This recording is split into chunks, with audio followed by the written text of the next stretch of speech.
بسم اللہ الرحمن الرحیم۔ السلام علیکم۔ ایک بادشاہ نے محل سے دور ایک بڑا سا چبوترا بنایا ہوا تھا اور بادشاہ سلامت اپنا زیادہ تر وقت اس چبوترے پر گزارتا تھا۔ ایک دفعہ کسی نے بادشاہ سلامت سے سوال کیا کہ حضور، آپ کا اتنا بڑا محل ہے اور آپ نے اپنے محل سے دور ایک چبوترا بنایا ہوا ہے اور آپ اپنا زیادہ تر وقت محل میں گزارنے کی بجائے اس چبوترے پر ہی گزارتے ہیں۔ تو بادشاہ سلامت ہنسنے لگا اور کہا، میں نے یہ چبوترا اس لیے یہاں تعمیر کروایا کیونکہ میرے محل میں غریب اور مزدور آدمی آنے سے کتراتے ہیں، اس لیے میں نے یہ چبوترا یہاں تعمیر کروایا کہ کوئی بھی میری سلطنت کا آدمی میرے ساتھ بات کرنے میں ذرا سی بھی ہچکچاہٹ محسوس نہ کرے اور اس کو مجھ تک پہنچنے میں کوئی بھی دشواری نہ ہو۔ اور رعایا بھی بادشاہ سلامت کے اس فیصلے سے بہت خوش ہوئی۔ ایک دن بادشاہ سلامت چبوترے پر بیٹھا ہوا تھا کہ ایک وزیر بادشاہ سلامت کے پاس آیا اور بادشاہ سلامت کو بتایا کہ بادشاہ سلامت، ہماری سلطنت کے ایک چھوٹے سے گاؤں میں ایک بہت بڑا مسئلہ پیدا ہو گیا ہے۔ بادشاہ سلامت نے پوچھا کہ بتاؤ کون سا مسئلہ پیش آ گیا ہے۔ وزیر نے کہا، بادشاہ سلامت، جب اس گاؤں میں کسی جوان کی شادی ہوتی ہے تو سہاگ رات کو ہی دلہا دلہن کو طلاق دے دیتا ہے، لیکن اس بات کا راز ابھی تک نہیں کھلا کہ آخر طلاق دینے کی وجہ کیا ہے۔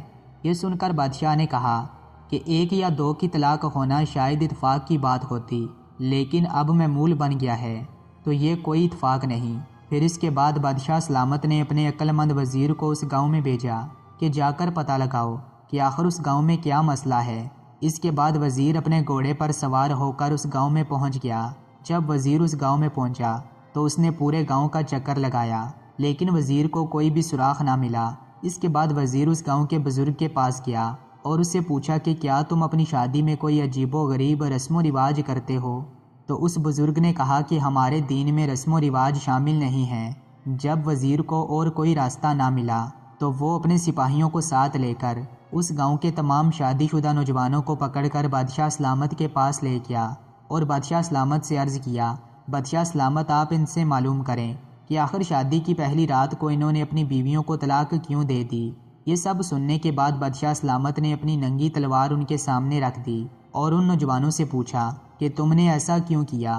جب ان سب نے بتانے سے انکار کر دیا تو بادشاہ سلامت نے اپنی ننگی تلوار اپنے ہاتھ میں لی تو ان نوجوانوں میں سے ایک نوجوان بولا، بادشاہ سلامت، ایک غیرت مند شوہر ایک ایسی بیوی کے ساتھ کیسے رہ سکتا ہے جو شادی سے پہلے ہی اپنا کنوارا پن کھو چکی ہو؟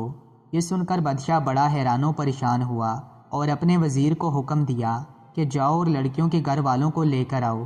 جب ان کے گھر والوں کو پیش کیا گیا تو ان لڑکیوں کے والدین اپنی بیٹیوں کی قسم کھا کر ان کی بے گناہی کی گواہی دے رہے تھے۔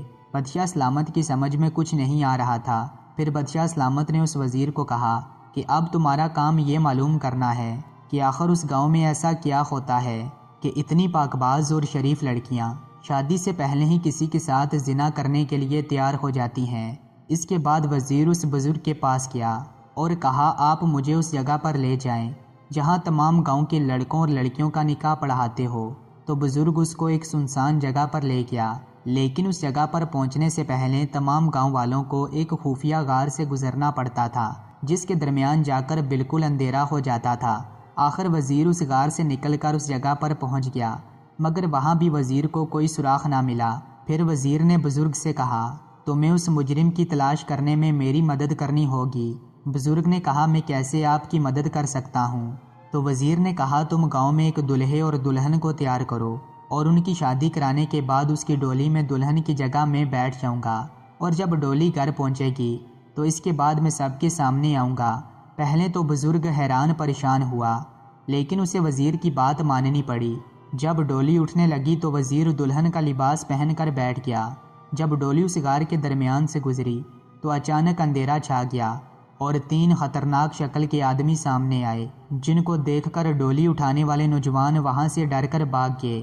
انہوں نے ڈولی کا دروازہ کھولا اور وزیر کو باہر نکالا، لیکن وزیر لڑکیوں کے لباس میں تھا اور دلہن کی طرح منہ پر دوپٹہ ڈالا ہوا تھا۔ جیسے ہی انہوں نے وزیر کے منہ سے کپڑا اتارا تو وزیر کو دیکھ کر ان کے پیروں تلے سے زمین نکل گئی اور وزیر نے اپنی تلوار نکالی اور ان کو وہیں ڈیر کر دیا، لیکن ان کے سردار کو پکڑ کر بادشاہ کے پاس لے آیا۔ جب اس سردار کو بادشاہ سلامت کے سامنے حاضر کیا گیا تو بادشاہ نے اس سے سوال کیا کیا تم وہی ملعون ہو جو گاؤں کی تمام لڑکیوں کی عزت کے ساتھ کھیلتا تھا؟ تو اس نے کہا ہاں بالکل میں ہی تھا۔ تو بادشاہ سلامت نے کہا کہ اس گندگی کے پیچھے کیا وجہ ہے؟ تو اس نے کہا بادشاہ سلامت میں بھی اس گاؤں کا ہی نوجوان ہوں۔ ایک دفعہ میں اپنی بیوی کو چھوڑ کر باہر کاروبار کے سلسلے میں چلا گیا اور پیچھے میری بیوی کو اکیلا پا کر اس گاؤں کے لڑکوں نے میری بیوی کے ساتھ زیادتی کی۔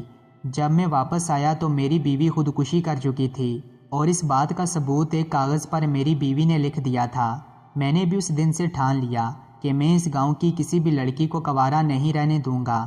بادشاہ نے کہا تمہاری بات ٹھیک ہے، لیکن تم ان چند نوجوانوں کی سزا پورے گاؤں والوں کو کیوں دیتے ہو؟ اگر تم انصاف لینے کے لیے میرے پاس آتے تو تمہیں ضرور انصاف مل جاتا۔ اپنا انتقام لینے کے لیے تم نے غلط راستہ چن لیا، جس کی سزا صرف اور صرف موت ہے۔ اس کے بعد بادشاہ سلامت نے اس کو تمام گاؤں والوں کے سامنے سنسار کرنے کا حکم دے دیا۔